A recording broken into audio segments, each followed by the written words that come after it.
Babes, welcome back. We love you. We see you. And babes, if your situationship has you confused right now, like if you are currently staring at a text message trying to decipher if a thumbs up emoji is a declaration of love or a polite dismissal, well, congratulations, you're already qualified for Love Island USA. Seriously, print that on a heavyweight cotton t-shirt and sell it at the vilifier pit immediately. Because, I mean, it is basically the prerequisite for entry at this point. Oh, 100%. Welcome back to the Snark Squad, our favorite corner of the universe. Today, our mission is just critical. Like, we are setting out to dissect the raw 4K resolution fallout of movie night. The absolute carnage. Exactly, the carnage.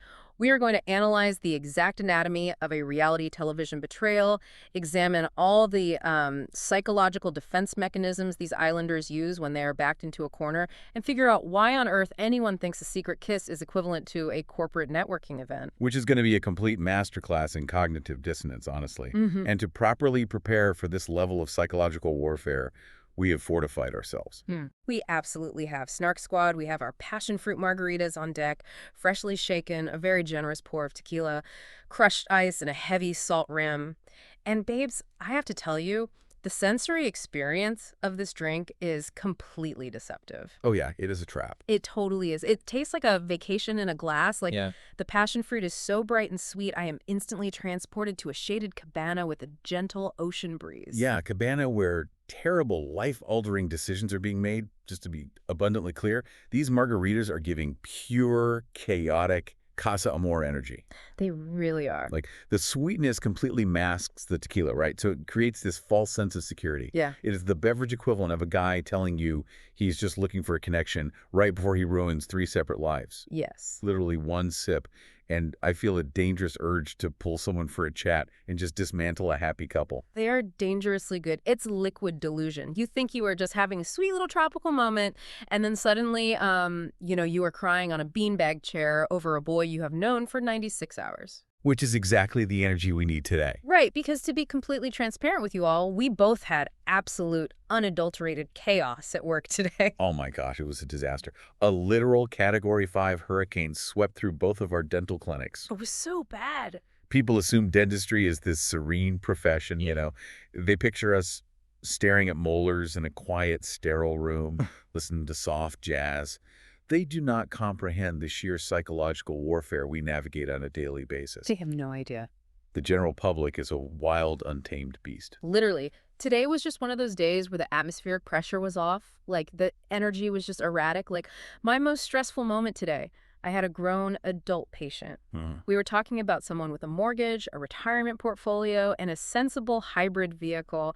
And this person burst into full heaving tears over a minor, entirely manageable cavity. Wait, like a full emotional collapse in the chair? The full collapse. The paper bib was soaked. And you know me, I am a hopeless empath. My heart just shattered for them. You are way too nice. I cannot help it. I am sitting there in my scrubs, trying to be the ultimate comforting presence, holding their hand while they weep about how they swear they floss every night. But what fascinated me was the underlying mechanism, right? What do you mean? They weren't crying about the tooth. They were crying about a loss of control. I found myself spinning it, telling them, like, hey, life is overwhelming right now. This enamel decay is just a physical manifestation of your inner turmoil. You did not say that. I did. I was like, it is going to be okay. Yeah. We're all just walking around as raw, exposed nerves, desperate for someone to tell us we aren't failing. Okay, you possess the patience of an absolute saint. And that is a beautiful psychological read on dental anxiety. My clinic, however, was less of an emotional sanctuary and more of a bizarre reality television show. Oh, boy. Yeah, I had an interaction that I will literally be analyzing for the rest of the quarter. Please share. I need to know I'm not alone in this madness. So I have this patient sitting in my chair. I review their chart, I do the initial exam, and their mouth is a disaster zone. Like, the gums are highly inflamed, the tartar buildup is structural at this point. Oh, yikes. Like load-bearing tartar? Exactly. Yeah. So I deliver the standard, very polite inquiry, just like, so how often are we flossing? And this patient looks me dead in the eye, completely devoid of irony, and says, I don't believe in flossing. I think it is a scam invented by Big String. Wait, Big String? Big String, a shadowy cabal of dental floss magnates manipulating the global economy. Stop it. Big String. I had to aggressively bite the inside of my cheek to keep my composure. I slowly placed my mirror on the tray, made intense eye contact with my hygienist, and delivered a completely deadpan stare. What did you say? I simply said, well, I am sure Big String will be absolutely thrilled when you have to purchase a full set of synthetic dentures next year. I cannot cope. You did not. I absolutely did. But, that interaction is actually deeply relevant to what we are discussing today on the podcast. Wait, how so? Because that patient constructing an elaborate conspiracy theory about Big String to avoid taking accountability for their own poor hygiene is the exact same strain of unyielding, logic-defying delusion we are seeing from the Islanders. Oh my gosh, you are so right. People will build entire alternate realities just to avoid admitting they made a mistake. That is a brilliant connection. The human capacity for self-deception is truly boundless, and honestly, it makes me think about our own pasts. Oh no. Do we have to? We do, because watching these Islanders spiral on television forces a very uncomfortable mirror onto our own histories. Because we have all been there, we sit on this podcast and analyze their behavior, but we have both survived our own eras of severe relationship delusion. We absolutely have. We are throwing metaphorical stones from glass houses constructed entirely of our own terrible dating choices in our 20s. It is so true. I was reflecting on this today after dealing with my crying patient, the vulnerability of it all. It reminded me of the most glaring red flag I ever actively ignored purely because I wanted to believe in the fairy tale. Wait, are you talking about who I think you are talking about? Do you remember the avant-garde entrepreneur? Oh, I remember him. I remember the aesthetic vividly. The beanies in July. Yes. Snark Squad. I dated this man for 3 solid months. He pitched himself as a visionary. He told me he was living a radical, minimalist lifestyle to funnel all of his earthly energy into his creative startup. Which is such a good line, honestly. Right. I thought it was incredibly romantic. I pictured him as this bohemian genius, unburdened by material possessions. But babes, the man was living out of a 2004 Honda Civic filled to the brim with empty protein powder tubs. The visual of the protein tubs always gets me. Like, why were they empty? Why didn't he throw them away? I do not know. It was part of the ecosystem, and if you recall correctly, I was subsidizing his entire existence. Oh yeah, you paid for every single meal. I did, because I convinced myself I was angel investing in the next tech billionaire. He would stare deeply into my eyes across a sticky table at Panera Bread and say, "You are the only one who truly understands my vision." And you ate it up. I devoured it. The delusion was impenetrable. I completely compartmentalized the fact that his startup was a theoretical app for trading slightly used athletic socks. Which is a biohazard, not a business model. Exactly. But I ignored the reality of the Honda Civic because the narrative of being the supportive muse was just too intoxicating. It is the sunk cost fallacy mixed with a massive savior complex. Painfully relatable. You wanted the narrative so badly that you just rewrote the facts to fit it. Completely. My weirdest ex story, however, leans less toward financial ruin and more toward covert psychological manipulation. I have this ex who still randomly occupies space in my brain simply because they are an agent of pure, unadulterated chaos. Oh, the shared calendar X, the legend. The shared calendar X, yes. Yeah. For the new listeners who don't know this trauma, I dated someone who insisted we synchronize our Google calendars after our 3rd date. Which is aggressive for date 3. Highly aggressive. But initially I found this charming. I respect rigorous organization. I thought, great, a partner who values time management. Right. We love a scheduled king or queen. Exactly. Until the relationship ended. We had what I thought was a highly communicative, amicable breakup at a neutral location. A coffee shop. Very standard. The classic breakup spot. Right. But I severely underestimated their commitment to passive-aggressive warfare. For the next 6 months, they would sporadically insert events into my daily professional calendar. It is the most unhinged behavior. I would wake up, check my schedule for the clinic, and right between a complex root canal and a crown fitting, there would be a blocked-out hour titled, Remembering How You Ruined Everything, or Dedicated Time to Reflect on Your Emotional Unavailability. I literally cannot. It is a digital haunting. It was psychological warfare executed via Google Workspace. But looking back, surviving that level of calculated chaos was an incredible education. It really is. Like it was a masterclass in understanding how people weaponize mundane tools to maintain control after they have lost access to your life. Which is exactly why we're so well equipped for this podcast. Spiraling into these terrible dating experiences is what forged us into elite snipers when it comes to spotting red flags. We have survived the trenches. We have. When we see a guy in the villa pulling these manipulative, covert moves, Our internal alarms go off immediately because we recognize the methodology. Oh yeah, we can identify a gaslighter from 50 paces. The behavioral patterns are incredibly predictable once you know the vocabulary. Absolutely. Which brings me to how we decompress from all of this. Because analyzing our patients and our exes requires serious self-care. We have to tell everyone about the phenomenal dinner we treated ourselves to after work today. A necessary, highly calculated indulgence. The atmosphere at that new spot downtown was just immaculate. So good. It was the perfect environment to regulate our nervous systems.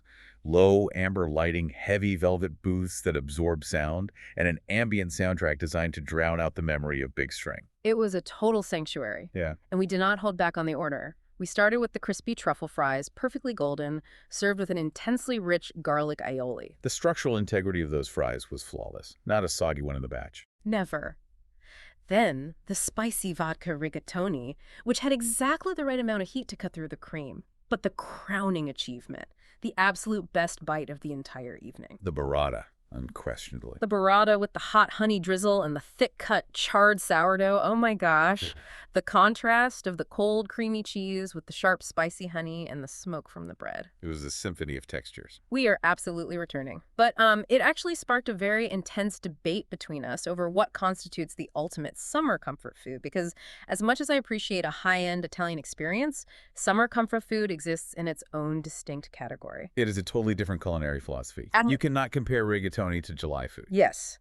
And I am firmly advocating for the classic, perfectly executed backyard smash burger. Here we go again. The mechanics of it are unbeatable. Smashing the patty creates those crispy, caramelized edges, which is the Maillard reaction at its finest.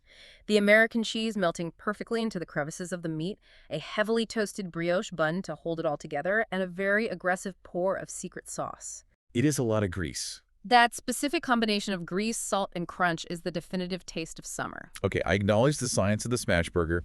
It is a formidable contender. But for my palate, the zenith of summer comfort food is a buttery, toasted New England lobster roll. So bougie. It is not bougie. It is a study in refined simplicity.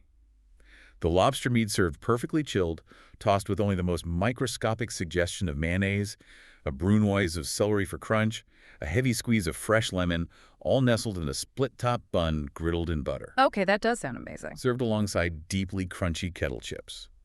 It is sophisticated, it is coastal, it is structurally sound. It is very luxurious, which perfectly segues into the absolute panic we are currently experiencing regarding our upcoming Independence Day weekend party. Because our dinner conversation rapidly devolved from culinary debates into sheer logistical terror. Oh, the event planning stress has officially breached the hull.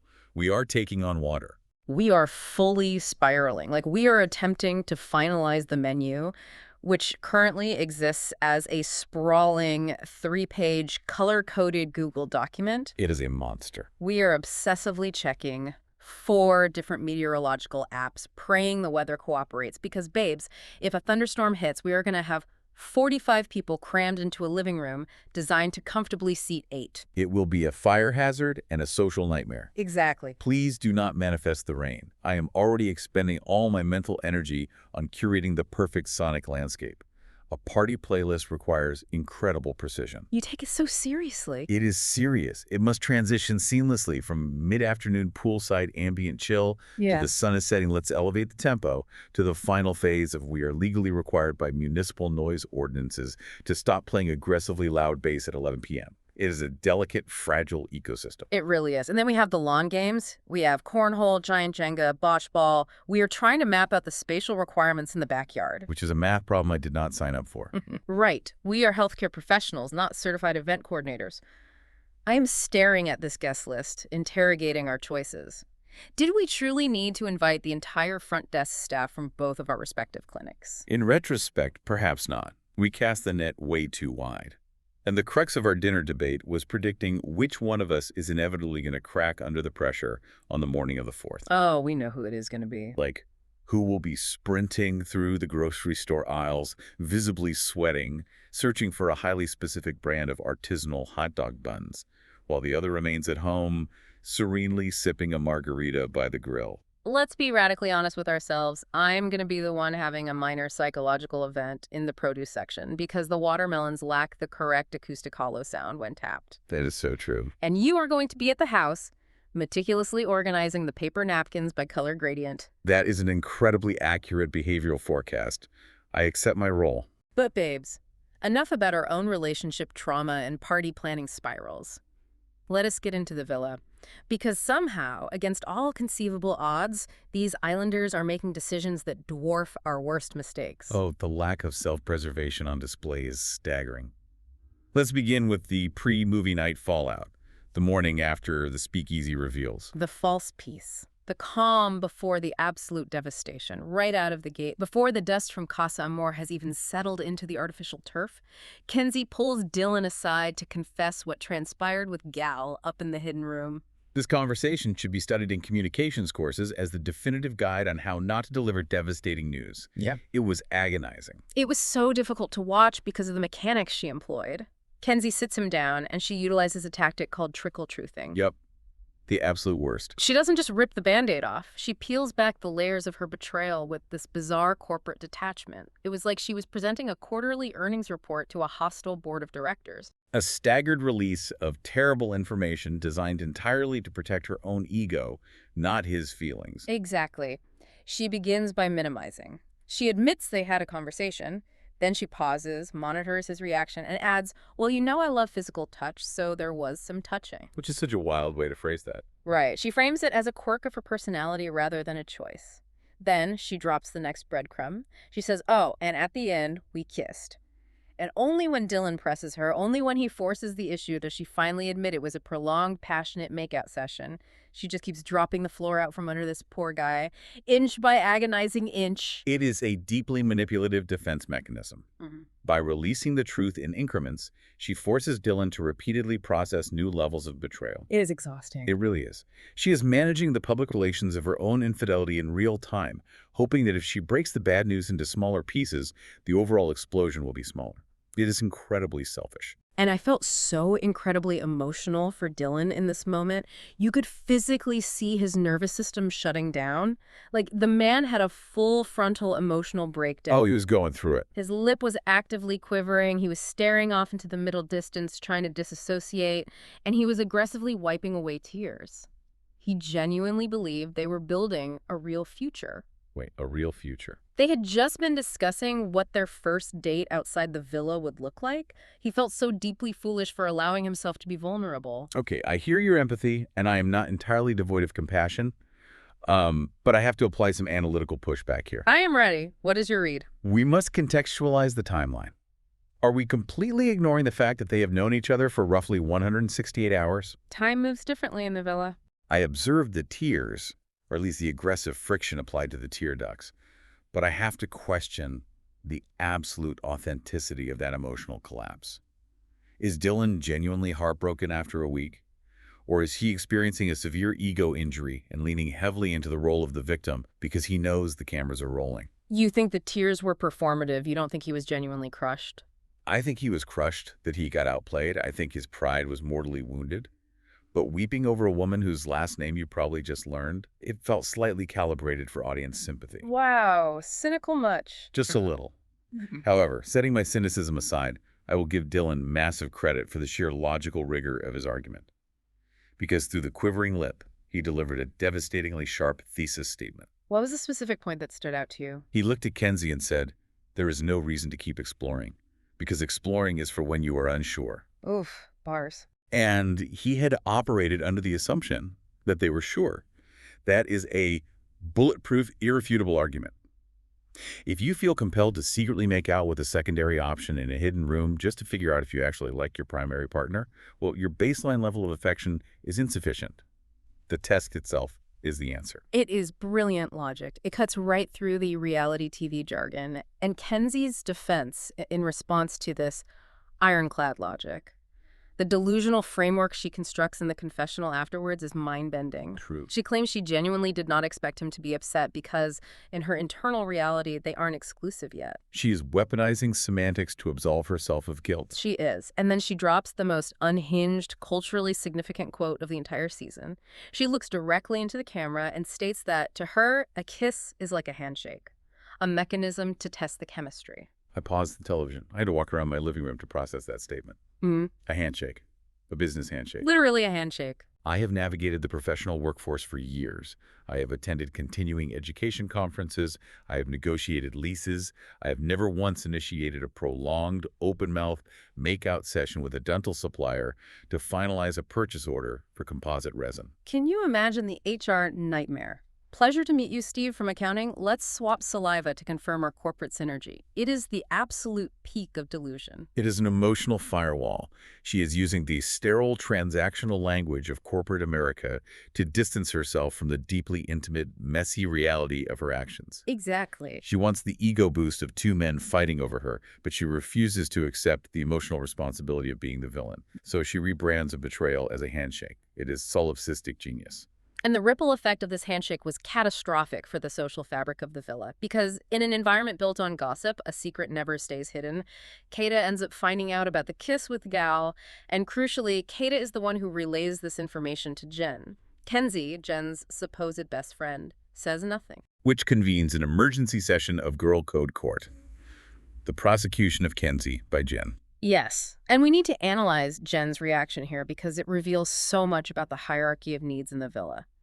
Jen is actually not that devastated about losing Gao. The romantic connection was already fraying. Yeah, that was over. What she is furious about is the structural collapse of her social safety net. She had to hear about her closest ally betraying her through the villa grapevine. Precisely. It is not the crime, it is the cover-up. Jen isn't mourning the boy, she is mourning the alliance. And it leads to this brutal, unflinching friendship audit. They sit down on the terrace, and Jen just methodically dismantles Kenzie's character. She looks her in the eye and delivers the legal strike, saying, "If this wasn't Love Island, I wouldn't be friends with you." She explicitly states she would not trust her in the real world. That is the nuclear option. You Yeah. cannot walk back from that statement. It was chilling. I honestly harbor a tiny shred of hope that they can mend the friendship, purely because female alliances are the only way to survive the psychological pressure cooker of that house. But Jen's face registered such profound betrayal. I do not foresee a reconciliation, and frankly, I don't think Jen should offer one. Really? No. Kenzie is operating purely on narcissistic supply. She requires constant external validation to regulate her self-worth. She thrives on the friction of having two men compete for her, and she subtly enjoys the drama of her friend being devastated by her desirability. That is so dark. It is dark but true. Jen read her behavioral patterns perfectly when she noted that Kenzie requires constant attention just to survive in that environment. It is a harsh assessment, but the empirical evidence supports it. But while this intense interpersonal drama is burning down the terrace, there are these bizarre, surreal pockets of daytime delusion happening simultaneously. The juxtaposition is incredible. It is the eerie calm before the cinematic storm. Yes. For instance, we have the highlight of the morning. Carl standing in the kitchen, meticulously crafting a butterfly-shaped pancake for Anaya. And because he possesses actual empathy, he notices Amora sitting alone, looking dejected, and he crafts a butterfly pancake for her as well. And you just loved that. I absolutely swooned. Carl is demonstrating consistent, performative devotion. But you swoon, Yeah. and my analytical alarms start blaring at deafening volumes. Why? It's just pancakes. Let the man be sweet. It is too perfectly calibrated. It is projecting this flawless rom-com nice guy aesthetic right before the most volatile event of the season. He is banking goodwill. I am highly suspicious of the carbohydrate insects. It feels like a defensive strategy. You are so deeply cynical. Let the man construct his breakfast art in peace. Yeah. But if you want something less calculated, how about Caleb randomly pulling the entire dressing room on the definition of French frying? That was the absurd comedic palate cleanser we desperately needed amidst the tension. And Trinity, without missing a single beat, confidently explaining that it is a slang term for DJing, she just casually invents definitions and adds them to the Love Island lexicon. A lexicon which apparently changes daily and has no governing body. Right. But the most egregious example of daytime delusion, the ultimate terrifying setup for disaster, was sincere. Oh, the hubris. The sheer blinding arrogance of this sequence. It was physically painful to observe. The sincere is sitting on the edge of the wooden dock with Melanie. The water is sparkling, it looks incredibly intimate. He is gently holding her hands, and he is teaching her how to sign her own name in American Sign Language. It looks like a scene pulled directly from a Nicholas Sparks adaptation. It really does. Until your brain connects the data points, and you realize with gleeful horror that he ran the exact same routine with Amora during Casa Aura. The exact same playbook, word for word, letter for letter. He didn't even bother to change the venue. He used the same dock. What does it say about a person's psychology when they choreograph intimacy like it's a factory assembly line? It implies that he views women not as unique individuals, but as interchangeable variables in an equation he has already solved. It is sick. Who operates like this? A man who has completely lost contact with the reality of his environment. He has forgotten that there are 80 high-definition cameras and highly sensitive boom microphones recording his every exhalation. He believes his charm creates an invisibility cloak.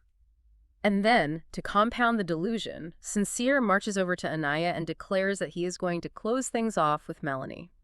He is actively adopting the persona of the reformed, loyal, one-woman man. The irony. He is entirely oblivious to the Category 5 hurricane that the production team is currently rendering in the editing bay, preparing to drop directly onto his head. The dramatic irony is delicious. The false peace of that afternoon creates unbearable tension for the viewer, because that fragile ecosystem shatters the absolute microsecond that text message chime echoes through the villa. Oh, yes. The movie night text arrives, and I have never witnessed the blood drain from so many human faces with such velocity. The physiological response was immediate. Every single man in that villa turned a shade of translucent gray that I did not know the human body could produce. They looked like men being marched to a tribunal. Because they knew. The compartmentalization failed instantly. They suddenly remembered every whisper, every kiss, every derogatory comment, and they realized that their carefully constructed narratives were about to be dismantled in 4K resolution on a giant inflatable screen. Which brings us to the main event, The Crucible. Movie night part 1, Zach's missing timeline, and the KC bloodbath. Settle in, Snark Squad, because this is where the architecture of the villa burns to the ground. Let us set the scene. Night has fallen. The ambient lighting is tense. The islanders are arranged on the couches, clutching their popcorn and drinks like defensive shields. And before the projector even turns on, the boys are launching preemptive strikes. Oh yeah, the panic was real. Corbin and Casey are visibly sweating, attempting rapid damage control. And Zach immediately begins backtracking with Kada, employing the weakest defense mechanism available, which is claiming sudden amnesia. He says he just forgets what he might have said in Casa. It is the oldest trick in the guilty man's handbook. Claiming memory loss is a desperate attempt to lower expectations before the evidence is presented. And his strategy collapses instantly. Zach's house of cards disintegrates the moment his clip rolls. The entire villa watches him cuddling in bed, whispering, and aggressively kissing Alana. Or Angel Girl, Racist Wings, whatever you're calling her. Now, I must pause our analysis for a brief moment to interject a crucial factual note regarding the timeline, just to ensure we are operating with maximum contextual clarity. Please lay out the facts. The production context reveals that this specific Casa girl, Alana, was actually removed from the villa early by the production team. We are not analyzing the reasons behind her departure. We are simply highlighting the objective fact that her exit was forced, not voluntary. Right. And understanding that specific logistical fact fundamentally changes the entire psychological dynamic of Zach's supposed loyalty. Exactly. Because upon returning from Casa, Zach had intentionally downplayed his connection to Alana when speaking to Kaida. He framed his return as a grand romantic victory. He sold her the narrative of, I had a strong connection, I was tempted, but I majestically chose you. Exactly. He stole valor. He manufactured a hero narrative out of a logistical necessity. He did. And as the girls watched the clips, their collective intelligence pieces the timeline together in real time. They realize Alana left early. Which means Zach didn't valiantly choose Kaida over another woman. He physically lacked the option to bring anyone else back. He was trapped by default. It is a massive structural lie by omission. By withholding that key variable, he manipulated Kaida into feeling chosen, when in reality she was simply the only remaining chair when the music stopped. It is so deceptive. And if manipulating the timeline wasn't damaging enough, the footage then displays Zach looking deep into Alana's eyes and telling her he loved her. He deployed the L word to a woman he had known for roughly 72 hours. It's just wild. And when the clip ends and Kata confronts him on the couch in front of everyone, how does he respond? He tries to chuckle and claims it was just a joke. Ah, yes, the pinnacle of comedic achievement. Yeah. Falsely declaring love. A regular stand-up routine, Zach. Kata's reaction was visceral and entirely justified. She looks at him with this profound, icy disgust and simply commands, "Get away from me." And he awkwardly attempts to follow her as she walks away. It is pathetic. It was a masterclass in how a covert manipulator short-circuits when confronted with indisputable video evidence. But Zach's segment, as revealing as it was, served merely as the appetizer for the absolute carnage of Casey's reel. Oh, KC! The clips were merciless. We watched him lounging with Corbin, actively complaining that he and Anaya have not progressed to physical intimacy. He spoke about physical affection as if it were a transactional debt that was past due. It was incredibly degrading. It was awful. Then the footage shows him referring to Anaya as a grandma because she prefers to maintain a normal sleep schedule. God forbid. He tells the boys that being coupled up with her feels like a job and asserts that they possess zero common ground. He is systematically assassinating her character behind her back to build camaraderie with the other men. And this specific reel ignites the most aggressive gender divide we have witnessed all season. The villa, physically and ideologically, splits straight down the middle. It fractures completely. The men, like Corbin, Zach, the usual suspects, they immediately form a defensive perimeter around Casey, attempting to justify his behavior as just venting. Meanwhile, the women, Trinity, Melanie, Kata, they rise up and unleash hell on him. They went off. They are crucifying him, screaming that he weaponized Anaya's kindness, using her as a safe harbor to ensure his survival until Casa Amor, all while secretly despising her. Okay, we must unpack the mechanics of this conflict, because as the resident analytical voice, I have to point out the glaring, structurally massive double standard operating in this KC versus Anaya debate. I knew you were going to challenge this. I'm ready. Present your thesis. Let us examine the empirical facts. Earlier in the evening, Anaya's clip played. The footage showed her actively exploring a new connection, kissing Carl, and declaring to the camera that she wanted to put herself first and stop acting like a stupid bitch. Okay, yeah. When that footage rolled, what was the collective reaction from the women? They cheered for her. They erupted in applause. They cooed, they cheered, they treated it as this triumphant cinematic moment of female empowerment and self-discovery. But when Casey explores his alternative connections, he is instantly branded as public enemy number one. Well, He's screamed at, verbally berated, and treated as a pariah. If we strip away the emotion, Casey was crucified for executing the exact same mechanical action Anaya executed, which is exploring alternative options in a different environment. The hypocrisy is staggering. okay, I have to passionately and aggressively counter-argue this point, because you are entirely missing the sociological nuance of why the women reacted with such fury. I will defend Anaya's position on this indefinitely. I am listening. Break down the nuance, make the logic hold up. It is not about the act of exploring. It is entirely about the methodology of the exploration. Yes, Anaya kissed Carl, but observe how she operated.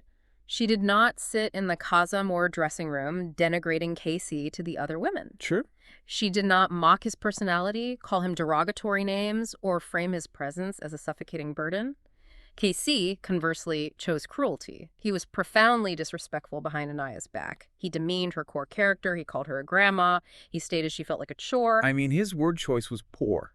And crucially, he did all of this while allowing her to believe their foundation was solid before the split. That is the fundamental difference. The women aren't screaming about the kissing, they're screaming about the cruelty. I can see that his phrasing was indefensible. Feels like a job is a highly toxic framing device. His delivery was flawed. But the underlying objective, which is seeking a more viable romantic connection, remained identical. You cannot separate the delivery from the action. And the sheer volume and ferocity of the screaming from the women, it was disproportionate to the crime. Which leads us to the most explosive, volatile moment of this entire sequence. The moment Sincere decides to appoint himself as Casey's lead defense attorney. Precisely. Sincere, a man whose own closet is overflowing with skeletons, decides this is the moment to interject. He starts aggressively yelling about the perceived double standard, and in the heat of the argument, he points directly at Trinity and screams at her to shut up. at the maximum capacity of his lungs. The aggression was shocking. It shifted the entire energy of the room from a reality TV argument to something deeply uncomfortable. And the most damning detail, Bryce, who is Trinity's actual official boyfriend, is sitting inches away from her, and he does absolutely nothing. Nothing at all. He just stares straight ahead, completely paralyzed, while another man verbally assaults his partner. It was a profound display of cowardice. Bryce experienced a complete systemic failure in that moment, the bystander effect in real time. But the poetic cinematic justice of this entire sequence is that while the villa was hyper-focused on screaming at KC, while Sincere was pacing around acting as the moral arbiter of the group, they were completely, woefully unprepared for the absolute devastation that was about to be unleashed on Sincere himself. The visual pivot from Sincere aggressively yelling at the women to Sincere's facial muscles completely going slack as his own title card appeared on the screen. I mean, it belongs in a museum of reality television history. Let us transition into Movie Night Part 1, Sincere's 4K downfall. Because this is the moment Sincere was exposed as the apex predator of manipulation this season. The sheer volume and velocity of the lies this man constructed. The production editors must have required intravenous caffeine just to compress it all into a single montage. It was relentless. The footage begins, and the villa watches him passionately kissing Saul during the Say Less challenge. Then the timeline jumps, and we see him pulling Saul into the speakeasy for another intense kiss, literally moments before Melanie walks into the room, and he pivots seamlessly, showing zero spike in his heart rate. Cold-blooded. Then, the reel shows him holding court with the boys, bragging to Bryce and Zach that he thoroughly enjoyed the kiss and hadn't felt that specific caliber of energy since he first arrived. He was a psychological architect, building completely disparate, contradictory realities in every single room he entered, assuming the walls would never fall down. And then, the producers deliver the fatal blow. The most damning sequence of footage, which I am officially referring to as the beloved betrayal. Oh, this sequence was grim. It was dark. The screen splits, or at least the timeline compresses, to show Sincere two-timing both of these women on the exact same calendar day. He is wearing the exact same outfit. Unbelievable. First, he approaches Melanie, wraps his arms around her, stares into her eyes, and calls her his beloved. The villa goes quiet. Then the footage cuts to a few hours later. He pulls Sol into a secluded corner, pulls her close, calls her beloved, and confidently tells her that she is exactly what he is looking for at the end of the day. The sheer laziness of the manipulation. He didn't even possess the creative bandwidth to invent a secondary pet name. It was a literal copy, paste, and send of his emotional dialogue. My physical reaction while watching this, like my heart completely shattered for Melanie. You have to contextualize her state of mind. Up until this exact moment, she had been his fiercest defender. She believed their narrative was secure. She really did. And when that final clip faded to black, observe her reaction. She didn't leave up and scream. She didn't unleash a torrent of insults like the other women did at KC. She just looked like all the air had been removed from her lungs. She shed a single silent tear. Her chin was quivering, and she blindly reached her hand out and asked Anaya to hold it because she was experiencing physical tremors. It was a very stark, very uncomfortable display of genuine betrayal trauma. But watching the room's reaction, I have a very cynical structural observation that I need to interject. What did you notice? I noticed the decibel level. Why did the entire villa suddenly go dead silent? What are you implying? I'm pointing out the discrepancy.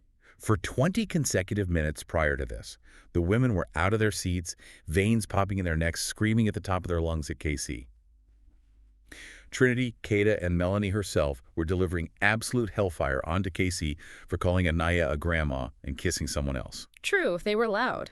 But then, Sincere's reel plays, a reel that demonstrates behavior that is objectively demonstrably worse in terms of calculated deception, gaslighting, and sociopathic compartmentalization, and the room is filled with crickets.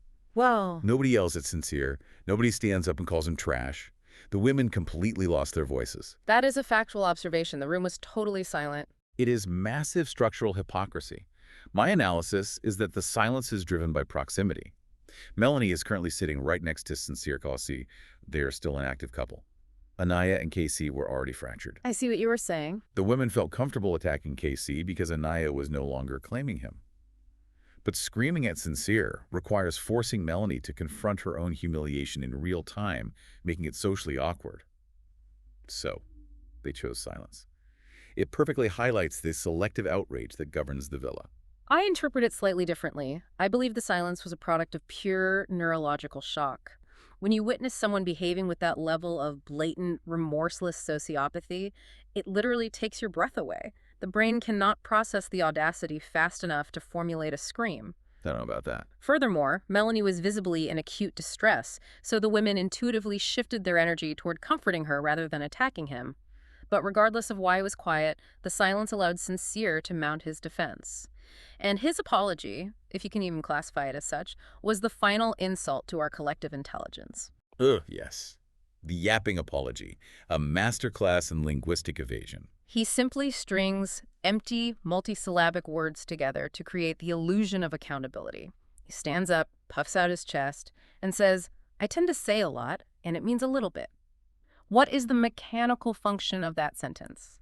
It means nothing. You are actively standing in front of the woman you betrayed and admitting that your verbal output is entirely devoid of meaning. He follows it up with, "I might have done too much. I'm sorry how I conducted myself." It was pure corporate HR jargon translated for reality television. It was the verbal equivalent of a shrug. It was a word salad explicitly designed to filibuster the confrontation. His strategy is clear, like if he just keeps talking in circles, using vague nouns and passive verbs, the group will eventually experience conversational fatigue and move on. And tragically, because of the aforementioned silence in the room, his strategy was somewhat effective. It is sickening to watch someone evade consequences so smoothly. But analyzing these specific behaviors sets us up perfectly to shift gears into the interactive portion of our chat. We need to categorize these pathologies.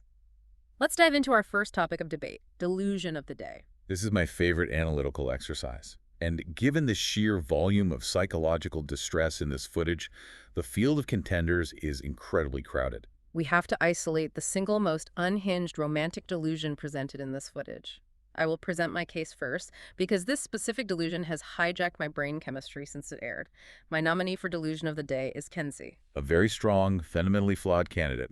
Present the logic. Kenzie genuinely, in the deepest recesses of her heart, believes that sneaking upstairs to a hidden, dimly lit speakeasy and engaging in a passionate makeout session with a secondary male gal was a vital, logically sound step required to affirm her romantic feelings for her primary partner, Dylan. It's just wild. And then, the absolute zenith of the delusion, she categorizes that physical betrayal as a business handshake. The cognitive dissonance required to convince yourself that you can treat human emotions like a sterile chemistry experiment, mixing volatile elements just to see what explodes and expect zero collateral damage, is a level of delusion that deserves clinical study. It is a breathtaking display of self-deception. Yeah. She has constructed a narrative where her infidelity is actually a romantic pilgrimage undertaken for Dylan's benefit. Like, I had to betray you to fully realize my appreciation for you. Exactly. It's magnificent in its toxicity. However, as robust as your argument is, my nominee for delusion of the day goes to Sincere. Let us examine the case for Sincere. Sincere's delusion is not based on self-deception. It is based on pure, unadulterated mythological hubris.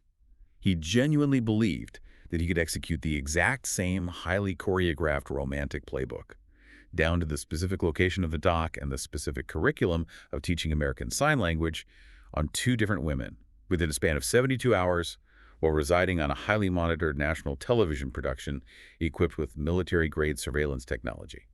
And he genuinely believed he was going to get away with it. The sheer arrogance of the execution. It borders on the pathological. He operates under the delusion that he is the puppet master, that he is fundamentally smarter than the producers, smarter than the camera operators, and vastly smarter than the women he is manipulating. He believed his charisma generated a reality distortion field. That is the ultimate delusion. So we have to debate the underlying mechanism here. Like, were these specific maneuvers calculated, strategic gameplay, or just pure unfiltered delusion? I analyze Kenzie's behavior as a very poorly executed strategy to maintain multiple options, which she then attempted to camouflage with delusion when she was caught. But Sincere is operating on pure systemic delusion. He truly believed he was invincible, and the movie night projector simply severed his strings. I completely agree. The hubris secures it. Sincere takes the crown for delusion of the day, which naturally progresses us into our next analytical framework, the red flag rankings. It is time to categorize the threat levels of the men, and we were officially granting Kenzie honorary status in this category due to her outstanding contributions to chaos. We are ranking them on a sliding scale from proceed with caution to run immediately. Okay, establishing the baseline at the bottom of the threat matrix, the proceed with caution category, I am placing Gal. A fair assessment. Defend the placement. Gal is messy, undeniably. He willingly engaged in a secret kiss with Kenzie, fully aware she was entangled with Dylan. However, he demonstrates the capacity for self-correction. He correctly analyzed the data, realized that Kenzie's primary motivation was securing attention from multiple sources rather than building a genuine connection with him, and he successfully pivoted his energy toward Amora. He is a red flag, but he possesses situational awareness. Proceed with caution is the correct diagnostic label for Gal. Moving up the threat scale into the red alert zone, I am positioning Kenzie. Ooh, red alert. Explain the escalation. Her absolute, profound lack of self-awareness pushes her into a higher threat category.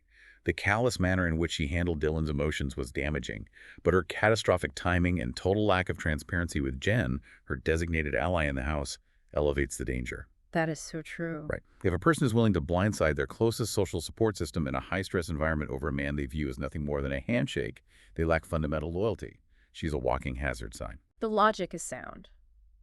Okay, elevating the threat level to the critical zone, evacuate the premises. I am assigning this classification to Zach. Really? You assess Zach as a more severe threat than Kenzie? I do, and the rationale is based on the mechanism of his deception, which is calculation. Lying by omission is a highly insidious form of manipulation because it requires premeditation. He deliberately allowed Kata to construct a reality where he valiantly fought off the temptation of Alana, entirely omitting the vital data point that Alana was forcibly removed by production. She really leaned into that hero edit. He accepted praise for a choice he never actually made. And furthermore, when confronted with video evidence of telling another woman I love you, his immediate reflex is to gaslight Kata by framing it as a comedic bit. When a partner attempts to invalidate their documented romantic feelings for a third party as a joke, you must evacuate the premises immediately to preserve your sanity. That is a very compelling structural argument. The covert nature of his manipulation is highly toxic, but securing the absolute top position on the matrix in the bespoke category of run, immediately, relocate to a different hemisphere, legally change your name, and leave no forwarding address. Well, it is unequivocally sincere. There is no other logical conclusion. The clinical, calculated nature of his deception, the fluid gaslighting, the recycling of specific intimacy tactics like the ASL lesson and the term beloved. But fundamentally, the most terrifying red flag of all. What? The sheer, unchecked audacity required to stand up in a room full of people, aggressively scream at Trinity to shut up, and posture as the moral authority of the group. All while fully aware that his own reel, which would mathematically prove him to be the most deceptive person in the villa, was queued up next. That specific combination of volatile aggression and sociopathic deception is the ultimate warning sign. Run. Sprint. Do not look back. Which brings us to the segment where we try to undo the damage, villa therapy. We need to mentally extract 3 of these islanders from that toxic environment, place them on our hypothetical 3-aid therapy couch, and deliver some brutally honest, structural relationship advice. I will take the first session. I am pulling Melanie onto the couch. Melanie, I need you to focus. You are a beautiful, intelligent woman. You are not crazy, despite the fact that this artificial environment is actively attempting to shatter your perception of reality. But babes, you are romantically tethered to a demon. A literal architect of chaos operating in designer swim trunks. Pack your suitcases. Methodically gather your cosmetics from those clear acrylic organizers. March out to the fire pit, sever the connection, and leave him sitting alone in the dark. Yes. Do not absorb another yapping apology. Do not try to translate his word salads. Wake up, reclaim your agency, and choose peace. It is excellent clinical advice. But let's forecast the reality. Do you genuinely believe she has the capacity to execute that advice? I am actively praying she does, but my psychological read says she's currently too submerged in the trauma bond. The cycle of high-stress betrayal followed by intense, manipulative reassurance is addictive. She won't execute it. The sunk cost fallacy will override her logic. She will take him back. Okay, it's my turn to step into the role of therapist. I am bringing Dylan onto the couch. Oh, Dylan. He requires a very specific approach. Deliver the tough love. Dylan. Buddy, we need to recalibrate your internal metrics. You must cease weeping over a woman who treats your emotional vulnerability like a line item on a corporate networking itinerary. Exactly. Dry your tears, reconstruct your spinal column, and realize a fundamental truth: she does not desire you. She desires the validation your attention provides. Stop allowing her to dictate the fluctuating value of your self-worth based on the results of her explorations. Terminate the contract and let her handshake her way completely out of your life. Yes. Dylan desperately needs to internalize that boundary. But same question, does he have the fortitude to listen? Negative. Historical data proves it. He was visually documented back in bed with her that exact same evening. The man is completely lost in the sauce of his own perceived martyrdom. It is a tragedy of his own making. Okay, our final therapy patient for the session. I believe we need to form a collaborative intervention for Anaya. Agreed. Ania, please take a seat on the couch. Anaya, we adore you. We are captivated by the chaotic rom-com energy you bring to our screens. But you must immediately resign from your self-appointed position as the villa's lead defense attorney and peacekeeper for men who consistently disrespect you. It is a pathological savior complex. She was actively defending Zach Takeda, utilizing the exact logic of Zach would have chosen you regardless, just moments before Zach pivoted and completely aligned himself with Casey against her. Exactly. Stop expending your emotional capital defending these highly toxic men. Redirect your focus toward Carl. Focus on the man who is actively demonstrating fear by constructing butterfly-shaped carbohydrates. Let the men navigate the consequences of their own destructive actions and fiercely protect your own peace. She will also reject our counsel, primarily because she derives too much stimulation from the proximity to drama, but it was therapeutically necessary for us to verbalize it. It clears the air. All right, let us shift our focus from the past to the future. It is time for the Casa Crystal Ball.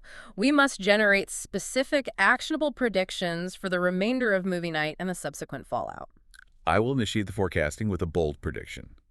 I predict that Kata is preparing a scorched earth campaign against Zach in the upcoming footage.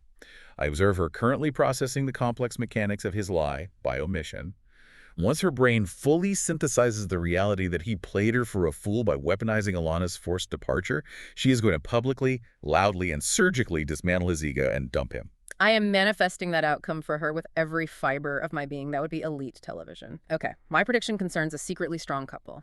I acknowledge the visual data looked terrible tonight, but I hypothesize that Trinity and Bryce are secretly the most structurally sound couple in the villa. Bryce, the man who experienced a complete systemic shutdown and sat in mute paralysis while his partner was verbally berated. Yes, hear my logic. Because despite Bryce failing the ultimate baseline boyfriend test in that specific moment, they share a core bonding mechanism, a deep, profound love of gossiping and talking trash about the other islanders. Okay, fair. Shared toxicity is an incredibly powerful adhesive. Couples who unite against a common enemy, even if that enemy is just the rest of the house, stay together. They will survive this rupture. That is a deeply cynical, yet statistically highly probable analysis. I accept it. Moving to a couple on the verge of imminent disaster. The data clearly points to Sincere and Melanie. I am praying to the reality television gods that they are on the verge of disaster. I need her to emancipate herself. See, you are predicting a triumphant, empowering separation. My prediction is far more cynical. I forecast disaster because Melanie is going to accept his hollow apologies and take him back. Consequently, the entire ecosystem of the villa is going to turn against them because the group is exhausted by the collateral damage of their toxicity. They're going to implode under the crushing weight of social isolation and his inevitable continued deceptions. She's too deep in the delusion, and the gravitational pull is going to drag them both into the abyss. That is a very dark timeline, but given the behavioral patterns, it's highly likely. Okay, my final contribution is a chaotic prediction, something that defies logic but feels entirely plausible in the specific, unhinged environment. I predict that Kenzie completely discards Dylan the literal microsecond. A new, conventionally attractive male bombshell crosses the threshold of the villa. Oh, that is not even a prediction. That is a guarantee based on historical precedent. She will undoubtedly claim she simply needs to test the chemistry with a high five that accidentally escalates into a 45-minute makeout session in the communal pantry. And poor Dylan will be left alone, weeping silently into his butterfly pancakes. It is written in the sociological stars. The Kenzie cycle of validation and discard cannot be broken. It can only be transferred to a new host. It truly is a closed loop. Well, Snark Squad, this extensive recap session has elevated our cortisol and blood pressure to potentially dangerous medical levels, and we urgently require your input to help us regulate and return to Earth. We absolutely depend on your field reports. So we're turning the microphone over to you. What is the absolute weirdest, most unhinged, most calculated thing an ex-partner has ever done to you? Did they covertly manipulate your Google Workspace calendar? Did they claim a minimalist aesthetic while hoarding empty protein tubs in a sedan? We need the detailed case studies. Furthermore, after digesting the absolute psychological bloodbath that was this movie night, which specific islander would you rather walk barefoot over a mile of jagged Legos than date? I believe my answer is thoroughly documented, Sincere. without a fraction of a second of hesitation. And honestly, we must ask, who is actually winning this season right now? Because analyzing the emotional carnage across this villa, it empirically feels like every single participant is losing. Is it Carl and Ania simply by default? The only entities currently winning this season are the producers and perhaps the pharmaceutical companies manufacturing stress medication. So true. We need your theories. Let us know your thoughts, your red flag rankings, and your own relationship survival stories in the comments or across our social channels. Thank you so much, Snark Squad, for spiraling with us today. Analyzing this chaos with you is our favorite form of therapy.